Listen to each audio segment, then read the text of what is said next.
Que a graça e a paz de Cristo Jesus, Senhor e Salvador da Igreja, sejam com cada coração. Somos bem-vindos uma vez mais à presença de Deus e tomamos parte juntos no mover do Espírito Santo e em o nome do Cristo no culto do Senhor. Neste domingo tão especial, domingo que abre um novo calendário litúrgico para a Igreja, o primeiro domingo do tempo do Advento. Este período de 4 semanas que principia hoje e que se estenderá até a celebração do Natal. Um tempo de preparação assinalado pela cor azul que recobre os paramentos, as vestes litúrgicas e nos convida a contrição, a fim de que bem possamos desfrutar desta viva expectativa que vamos acalentando ao longo deste período,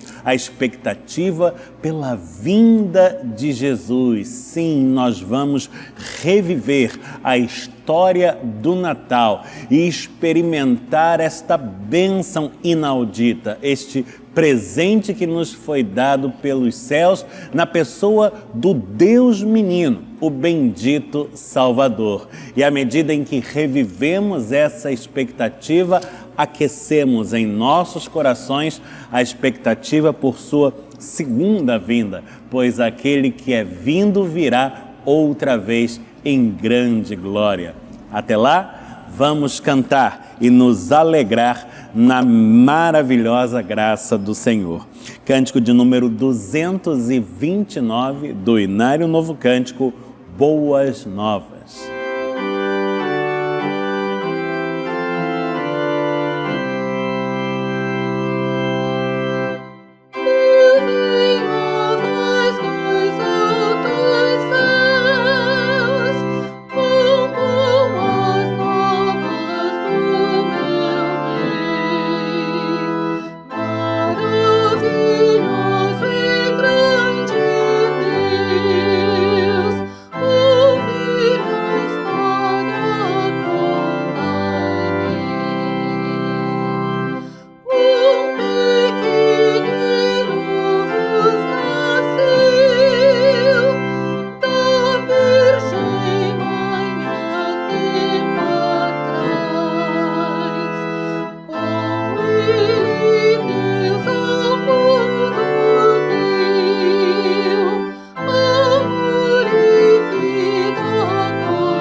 Feche os seus olhos, corações ao alto, nós vamos falar com Deus.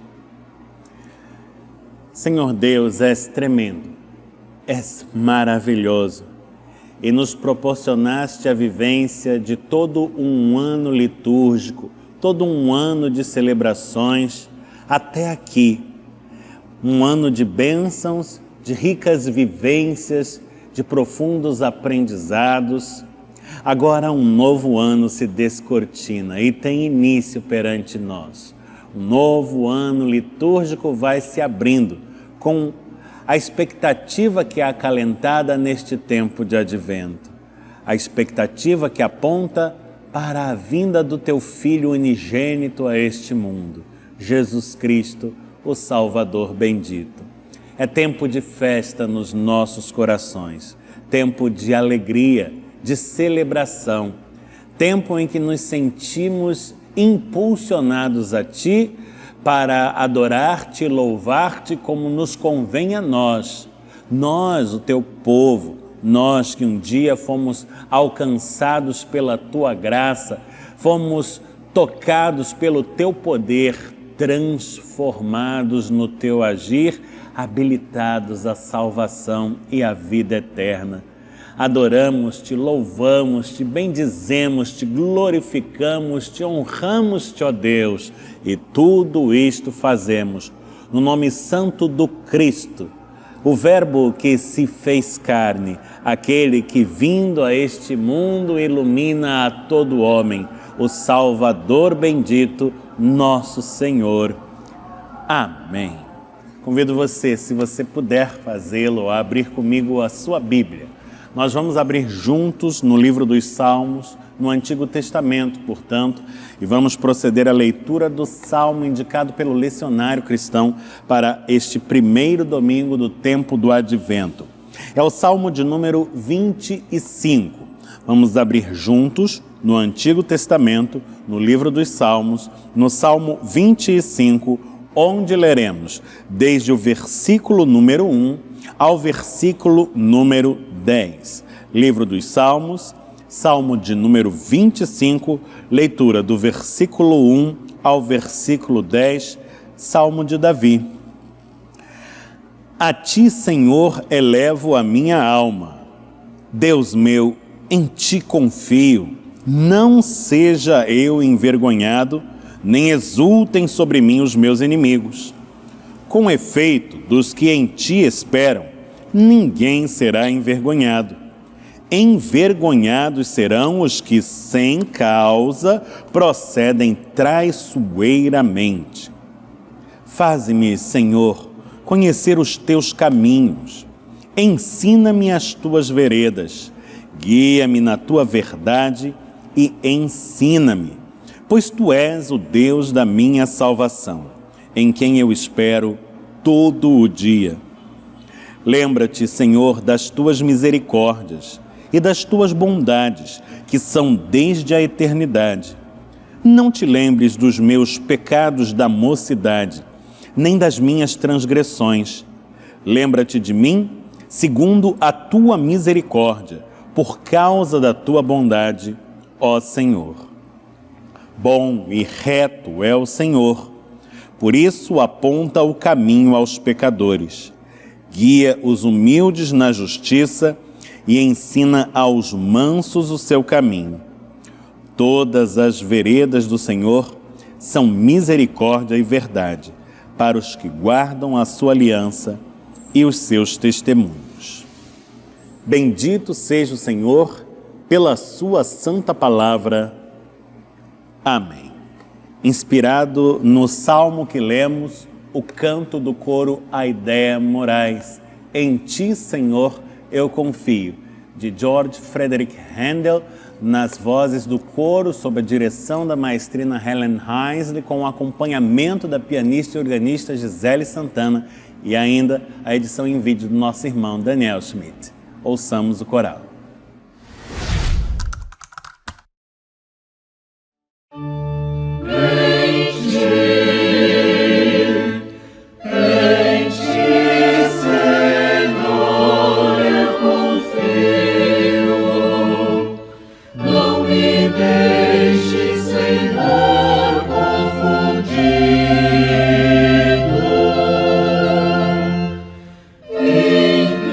Inclina, Pai.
A mensagem dada por intermédio do salmista nos fala de um Deus em quem se pode esperar. Um Deus que não apenas vem ao nosso encontro, mas faz-se solidário às nossas dores e angústias e que opera em nossas vidas para a salvação. O maior de todos os sinais acerca disto está na vinda do seu Filho unigênito a este mundo.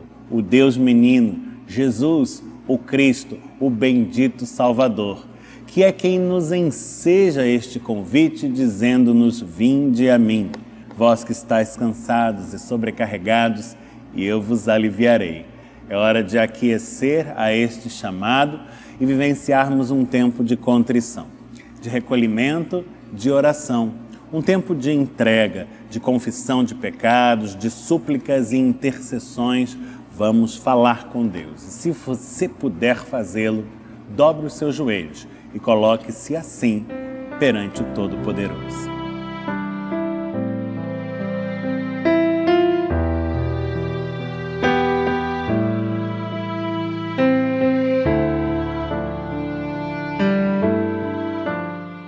Senhor nosso Deus, Pai bendito, nós te louvamos, pois és o Deus da nossa salvação.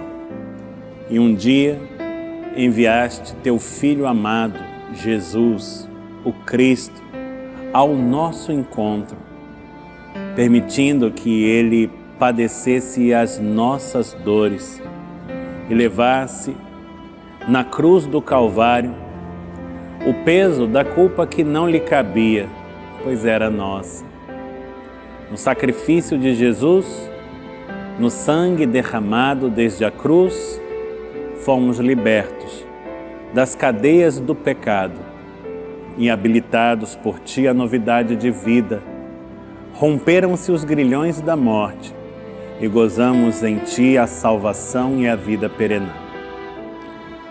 Tomados, Senhor, por um sentimento de profunda gratidão, recejamos a Ti ainda as nossas súplicas, os nossos motivos de intercessão, na certeza de que, tendo-nos concedido graça tamanha, certamente não nos negarás as demais bênçãos por que tanto ansiamos, no âmbito de nossas vidas, das muitas lutas que temos travado e que Tu conheces também.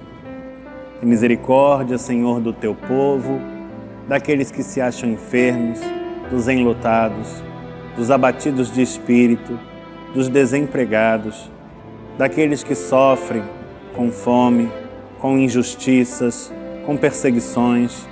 Tem misericórdia da Tua gente, Senhor. Dispensa sobre nós o Teu favor, fortalece-nos no agir do Teu Espírito e permite-nos experimentarmos no aqui, no agora, desde já, a vitória que nos está assegurada em o nome de Jesus. E que isto seja não para a nossa vaidade, soberba, vanglória, mas tão somente para a glorificação do Teu santo nome e a bênção dos que são Teus. Assim nós oramos, em o nome do Cristo. Amém, Senhor. Em linda noite é o cântico de número 236, que entoamos revisitando a bendita noite de Natal, sob a condução da maestrina Helen Heisley, acompanhados pela pianista e organista Gisele Santana. Cântico de número 236 do Inário Novo Cântico.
das marcas do Natal são os presentes que entregamos aos queridos nessa época do ano. Natal sem presente fica incompleto, não é Natal de verdade. E os presentes que compartilhamos no Natal são evocativos, são símbolos de um presente maior que a todos estes excede em grandeza, em significado, em valor para as nossas vidas. E o presente é Jesus, o presente dado por Deus aos homens para a sua salvação. O ato do ofertório, neste tempo de advento, nos enseja uma resposta a esse presente que de Deus recebemos e todos os demais que o têm acompanhado. Afinal, tudo aquilo de que desfrutamos nas nossas vidas é bênção que vem a nós da parte do Pai de todas as bênçãos, que é Deus, o nosso Senhor. Vamos ofertar, e se você deseja participar deste momento, faça-o servindo-se para tal dos meios eletrônicos e digitais disponíveis a este fim. Nesta hora, na sua tela, você encontra os dados da nossa conta corrente para que faça o seu Pix, o seu depósito, a sua transferência da maneira mais prática e mais segura. Participe, seja uma bênção na vida da igreja, como a igreja, por certo, é uma bênção na sua vida também. Vamos orar e pedir a Deus que consagre esses recursos. Senhor Deus, nós te bendizemos pelo presente que um dia nos deste e por todas as bênçãos que o tem acompanhado até aqui. És um Deus sobremodo providente, zeloso para conosco, e nós temos desfrutado deste teu firme amparo dia após dia e sem cessar. Por isso estamos firmes e podemos prosseguir na caminhada contigo. Nós te agradecemos por tudo que tens feito, por tudo que ainda hás de fazer, pois és fiel, e rogamos-te que recebas a expressão de nossa gratidão, de nosso reconhecimento nos dízimos e ofertas que confiamos aos cuidados da igreja. Que estes recursos sejam abençoados por ti, para que prossiga esta obra que é tua e a qual nos chamaste. Esta é a nossa oração, este é o nosso desejo. Oramos no nome santo de Jesus, o Cristo, o Salvador bendito. Amém, Senhor. Brilho Celeste, tradicionalíssima canção, cara ao coração da igreja, querida por todos, num arranjo muito original. Trabalho do nosso querido irmão Daniel Schmidt, que cuidou não apenas da parte musical, mas de toda a produção audiovisual desse material, onde são reunidos irmãos de diferentes igrejas, Copacabana, Botafogo, Rio de Janeiro, num esforço conjunto para produzir esta linda mensagem que, no tempo do Advento, às vésperas do Natal, se reveste de um significado ainda mais especial.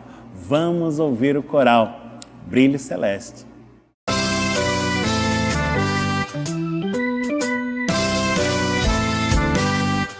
Peregrinando, vou pelos montes e pelos vales, sempre na luz. Cristo promete nunca deixar-me,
Convido você a abrir comigo a sua Bíblia, se puder fazê-lo mais uma vez.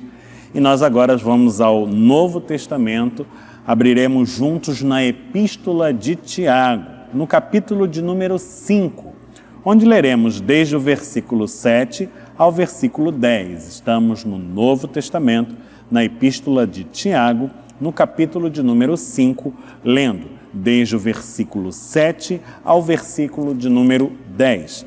Assim exorta-nos o apóstolo, conforme o texto que temos diante de nós. Sede, pois, irmãos, pacientes até a vinda do Senhor. Eis que o lavrador aguarda com paciência o precioso fruto da terra, até receber as primeiras e as últimas chuvas. Sede vós também pacientes e fortalecei o vosso coração, pois a vinda do Senhor está próxima. Irmãos, não vos queixeis uns dos outros, para não serdes julgados. Eis que o juiz está às portas. Irmãos, tomai por modelo, no sofrimento e na paciência, os profetas, os quais falaram em nome do Senhor. Bendito seja o Senhor, pela sua santa palavra. Amém. Estamos vivenciando o período litúrgico do Advento. Advento é uma palavra que deriva do latim e significa, a rigor, literalmente, vinda. O Advento é um período em que a nossa expectativa é acalentada para a vinda do Senhor. Olhamos para a sua primeira vinda, por ocasião de seu natalício, mas nela temos um ensejo para que contemplemos também, pela fé, a sua volta, a sua segunda vinda, a parousia, que se dará no dia final. Todos nós aguardamos com ansiedade a volta do Senhor. Ele trará termo à história humana e trará consigo a plenitude do seu reino, com ela a plenitude da sua graça sobre nós, sobre as nossas vidas, e definitivamente instaurará uma ordem nova e estaremos decididamente ligados a Ele, unidos definitivamente em amor. Vivemos, portanto, o tempo do já e do ainda não, porque o Cristo já veio, mas ainda não voltou. Seu reino já é vindo, mas ainda não alcançou a sua plenitude. A graça já é manifesta, mas não de forma completa como a desejamos. E nesse tempo de espera que se intensifica por ocasião do Advento, somos convidados a meditar nas lições que nos são agora comunicadas por intermédio de Tiago, em sua epístola, no texto que lemos.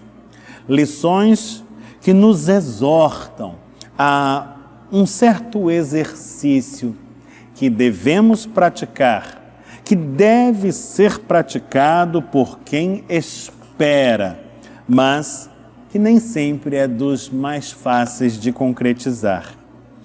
O exercício é, em princípio, o da paciência. Veja você como começa a palavra dada por intermédio de Tiago no texto lido.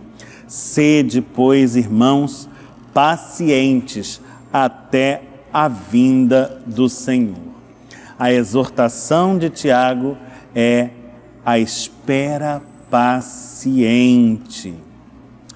Alguém já disse que tudo aquilo que vale a pena possuir, vale a pena também esperar. E paciência não é outra coisa senão a arte de saber esperar, saber aguardar por algo que virá e ainda não veio e que desejamos que venha, mas cuja vinda não podemos apressar. Paciência. Quem espera com paciência fortalece o coração, diz o texto. Portanto, importa que sejamos pacientes e que saibamos esperar. O contrário da paciência é a impaciência. E o impaciente é alguém ansioso, que não consegue esperar. Deseja tanto o objeto de sua expectativa, deseja tanto apressar a sua vinda que se precipita. A ansiedade, por si só, não é necessariamente uma coisa ruim. Ela é até algo necessário à dinâmica da vida. Mas, quando nos tornamos dela servos ou reféns, quando ela assume o controle sobre os nossos atos, aí temos um problema, e um problema bastante sério. Ela não pode ser um estado de espírito continuado em nossas vidas. O próprio Senhor Jesus nos exorta acerca disto. Ele é quem nos disse: não andeis ansiosos. E diz mais: não andeis ansiosos de coisa alguma. Perceba como a sua palavra é assim totalizante, por assim dizer. Nada justifica um estado de espírito de ansiedade. Pelo contrário, os crentes que vivem pela fé, pois é pela fé que vive o crente, são aqueles que necessariamente devem saber esperar. Quem, pergunta-nos o Senhor Jesus, por ansioso que esteja, poderá acrescentar um côvado ao curso de sua vida? Um côvado. O côvado é uma unidade de medida do mundo antigo, particularmente dos tempos bíblicos, é a medida de uma braçada. Quem é que consegue acrescentar isto que seja ao caminho da própria vida? Nenhum de nós. Não temos este controle sobre a realidade, sobre as circunstâncias. Controle que eventualmente até almejamos possuir, mas que pela graça de Deus não possuímos de forma alguma. Antes, o controle sobre as nossas vidas está por conta das mãos do Senhor. Ele sim, que sabe e pode infinitamente mais do que qualquer um de nós. Para o ansioso, esperar pode ser coisa muito ruim. Pode parecer sinônimo de medo, de preguiça, de impotência, de incompetência, de passividade, de apatia. O ansioso despreza a espera.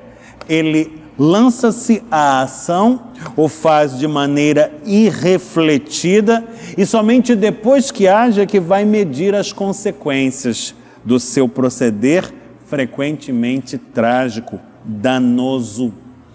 Paciência, saber esperar, virtude dos crentes, força do fraco.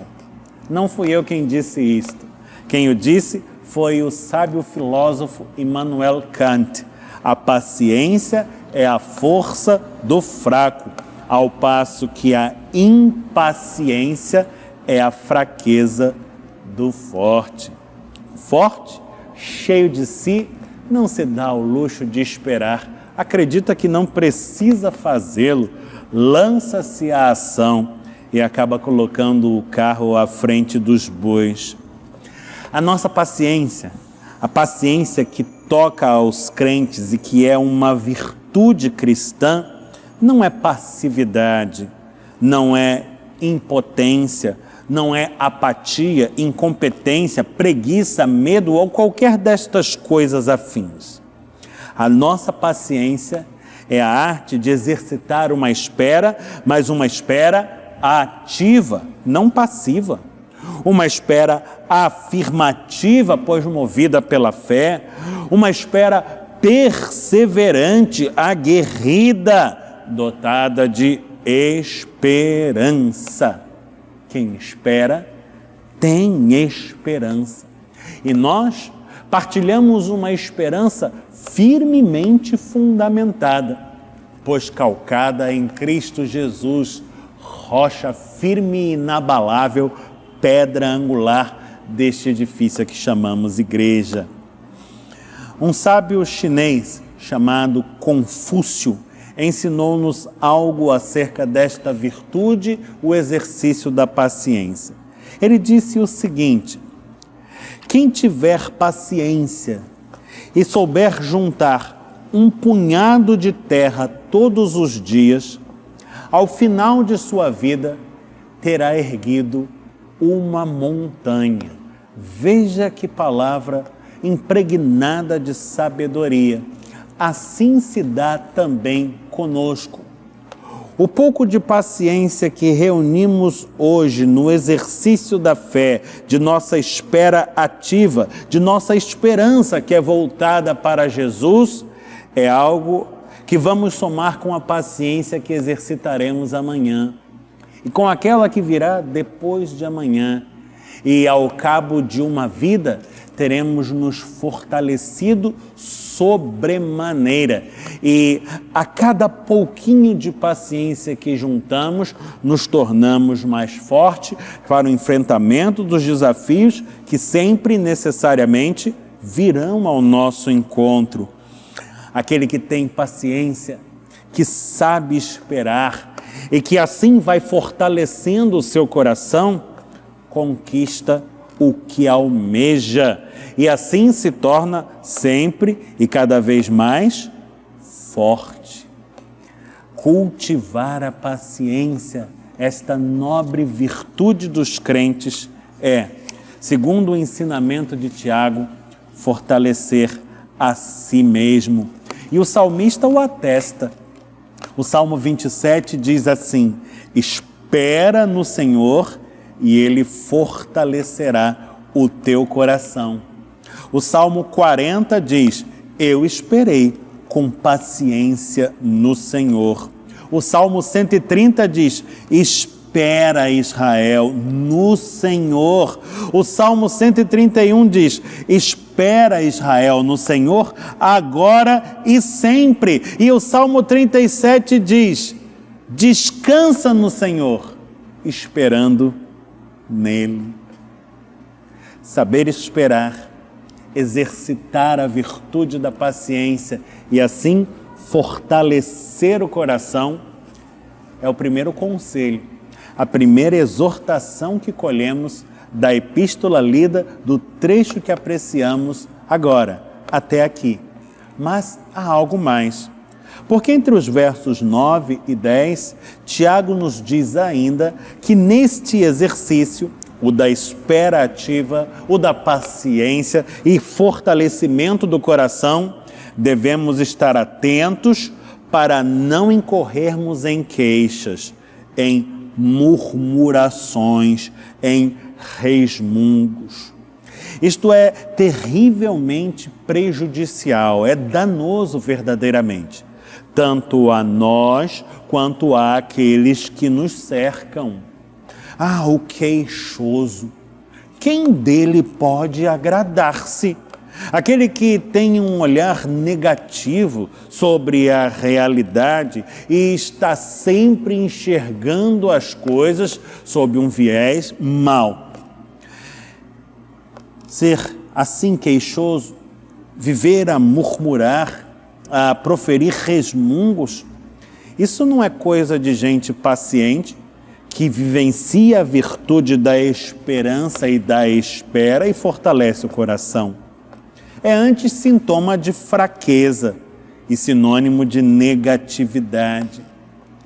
A queixa por si mesma, enquanto murmuração e resmungo, nada produz de bom.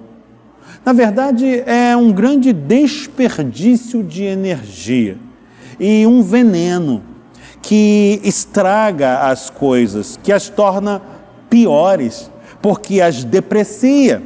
E nada constrói ou edifica, apenas derriba, joga abaixo.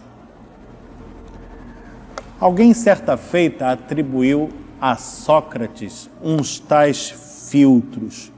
Parece que, na verdade, estes filtros não figuram na obra do sábio grego, pai da filosofia. No entanto, não significa que sejam desinteressantes. Muito pelo contrário, a ilustração é útil e nos agrega nesta hora.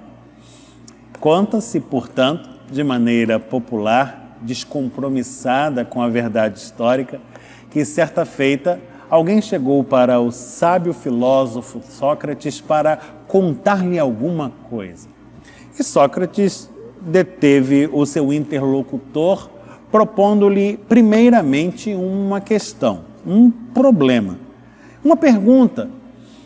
Diga-me, em primeiro lugar, aquilo que você deseja me contar é bom? E aquele sujeito teve que parar para refletir e admitir que a notícia que trazia não era efetivamente coisa boa. Sócrates então aprofundou o problema e perguntou-lhe em seguida: isto que você tem para me dizer é verdadeiro? Bom, o sujeito não tinha plena certeza da veracidade do que ia dizer, ele não podia comprometer-se desta forma e disse não saber. Ele então lança-lhe uma terceira questão.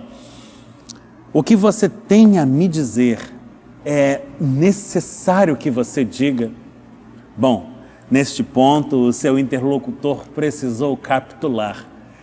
Então Sócrates lhe disse: se o que você deseja me contar não é bom, não é verdadeiro e não é necessário, é melhor que você guarde para você mesmo. O queixoso, o murmurador, aquele que está sempre a resmungar e a proferir leituras negativas sobre a realidade, ele não está atento a estes filtros. Muito pelo contrário, o seu proceder é assim descompromissado da virtude da bondade, da virtude da verdade, da atenção à necessidade, e só causa prejuízos e grandes males. É coisa de alma pequena, pobre, enferma, carente de salvação. Não é coisa de crentes, de alguém que foi alcançado pelo poder do Espírito Santo e salvo por Cristo Jesus. Nós fomos chamados a grandes coisas e a experimentar a vida desde uma perspectiva grandiosa, como só Deus nos pode conceder que a vivenciemos. E pessoas grandes, de alma grande, não vivem a se queixar. Nenhum grande homem anda por aí queixoso, ressentido, lamentando a falta de oportunidades, vitimado pelas circunstâncias. De modo algum. Antes, nosso olhar sobre a vida é sempre positivo e agradecido, pois a reconhecemos como dom, dádiva celeste e imerecida, sobremodo preciosa. Paulo nos exorta acerca deste proceder queixoso e murmurador. E na carta aos Colossenses diz assim: não fiquem irritados uns com os outros quando acontecer alguma coisa que enseje a irritação. Perdoem uns aos outros, caso alguém tenha motivo de queixa contra outra pessoa. No lugar da queixa, da murmuração, o perdão, a misericórdia, a graça, a virtude do amor. Colossenses 3, versículo 13. Proponho um exercício, que experimentemos uma substituição. Quando as coisas não saírem da maneira como esperamos, quando as circunstâncias forem contrárias àquilo que é do nosso agrado, nos veremos convidados a uma atitude queixosa e de murmuração. Nesta hora, experimentemos substituir as queixas por serviço.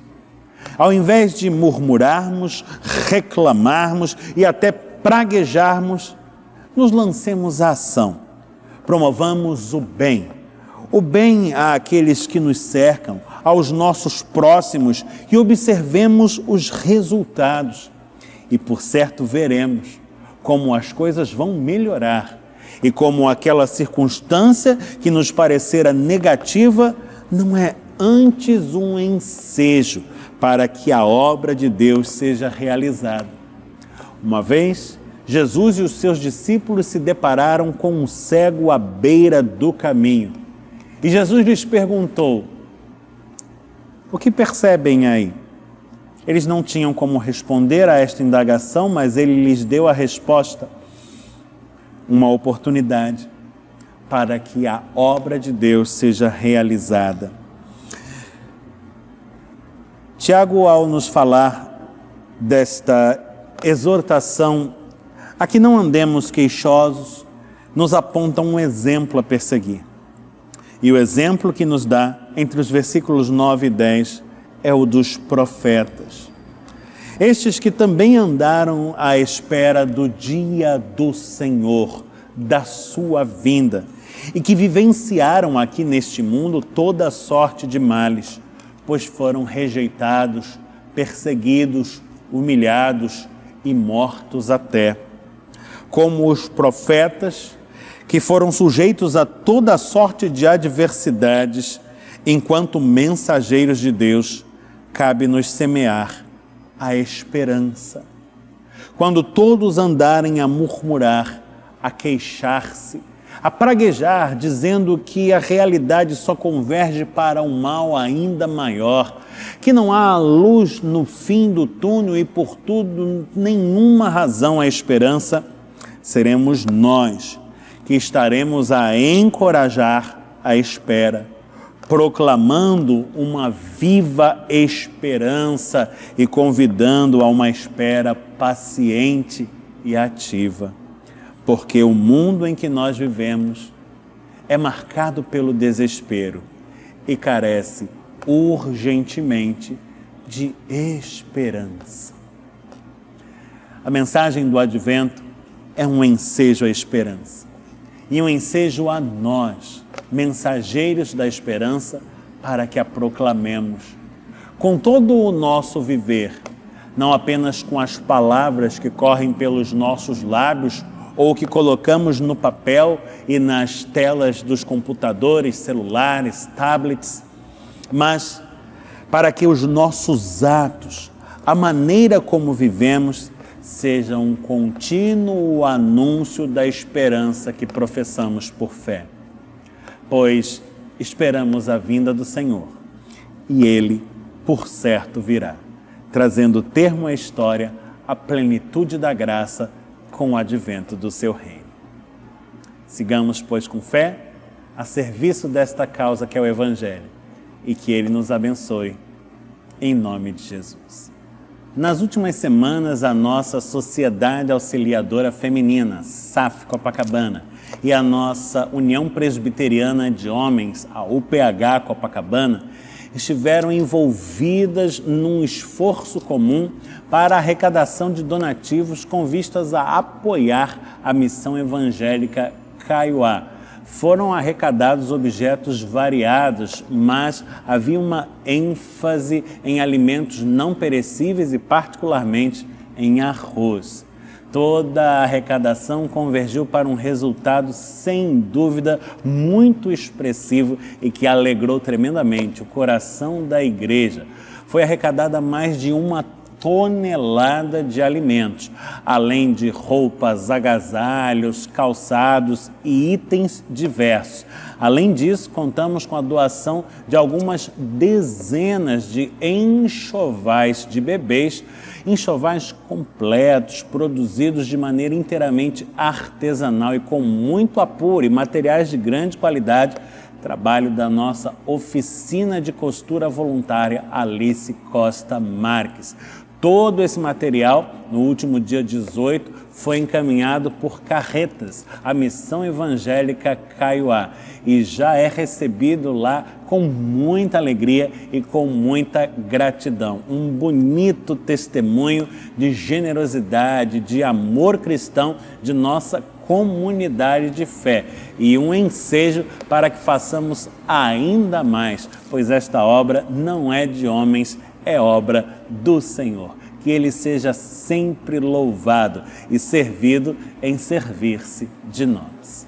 Na quinta-feira, dia 18 de novembro, o Presbitério do Rio de Janeiro, concílio que jurisdiciona a nossa igreja, juntamente com 8 outras igrejas da nossa região, esteve reunido, desta feita, na Igreja Presbiteriana da Tijuca, uma reunião abençoada e abençoadora, mediante a qual colhemos lindos frutos, dentre eles a vinda de um novo ministro que vem somar esforços conosco, cerrando fileira ao nosso lado em nosso concílio, e ainda o recebimento de 3 novos candidatos ao Sagrado Ministério, que já estão sendo encaminhados ao seminário para começarem os seus estudos teológicos e a sua preparação para enfrentar a lida ao ministério pastoral. Notícias alvissareiras que alegram o coração do concílio e de todas as igrejas por ele jurisdicionadas. Oremos a Deus, agradecendo pelas muitas bênçãos e rogando-lhe renovada graça sobre o nosso presbitério e sobre todos sob a sua jurisdição. A igreja recebeu com muita alegria uma missão nobilíssima que passa a cumprir desde já. Por decisão do Presbitério do Rio de Janeiro, o acervo histórico do concílio, que reúne documentos que vão desde a origem do presbiterianismo no Brasil até aqui, esse acervo passou a vir para a nossa guarida. Este acervo estava até muito recentemente alocado nas dependências da Igreja Presbiteriana do Rio de Janeiro. Todavia, desde 12 de agosto passado, essa igreja passou à jurisdição de um outro presbitério, de maneira que esse acervo histórico precisava ser realocado. E a Igreja Presbiteriana de Copacabana foi designada pelo concílio para esta missão. Todo o acervo está guardado em nossas dependências, numa sala própria, devidamente acomodado e acessível para o concílio, sob a tutela e a responsabilidade do seu curador, que é, por designação do presbitério, o diácono Nelson de Paula. Agradecemos a Deus por, de alguma maneira, tomarmos parte em mais esse capítulo importante da história do nosso presbitério. E rogamos a Ele que continue a servir de nós para abençoar o nosso concílio e todos sob a sua jurisdição. No sábado, dia 20 de novembro, a nossa Sociedade Auxiliadora Feminina, SAF, esteve reunida em reunião plenária, dando curso aos seus trabalhos para a eleição da diretoria com vistas ao exercício 2022-2023. Uma eleição tranquila que se deu servindo-se dos meios eletrônicos, digitais, tudo de forma muito prática, muito produtiva.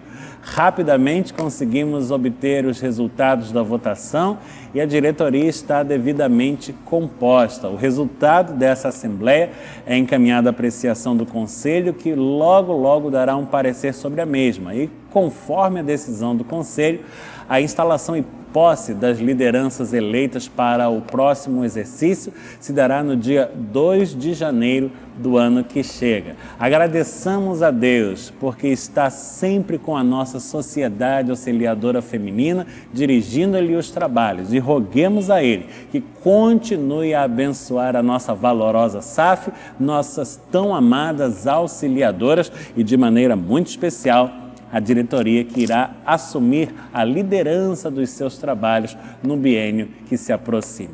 Que Deus seja conosco, em nome de Jesus. Amém.